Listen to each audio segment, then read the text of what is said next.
राष्ट्रवादी शरद पवार पक्षाचे नेते माजी महापौर स्वर्गवासी महेश अण्णा कोठे यांच्या गटातील कार्यकर्त्यांनी माजी नगरसेवक प्रथमेश कोठे यांच्या नेतृत्वाखाली भारतीय जनता पक्षात प्रवेश केला।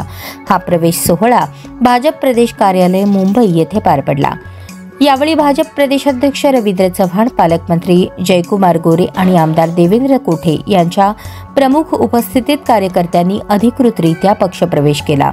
प्रवेश सोहळ्यात माजी स्थायी समिती सभापती विनायक कोंड्याल, माजी नगरसेविका कुमुद अंकाराम, माजी नगरसेवक विठ्ठल कोटा, माजी नगरसेवक शशिकांत कैंची, जोशी समाज शहराध्यक्ष युवराज सरवदे, राष्ट्रवादी युवक काँग्रेस अध्यक्ष अक्षय वाकसे, राष्ट्रवादी युवक शहर सरचिटणीस तुषार पवार तसेच संतोष सोमा, आकाश भोसले आदींनी भारतीय जनता पक्षात प्रवेश केला।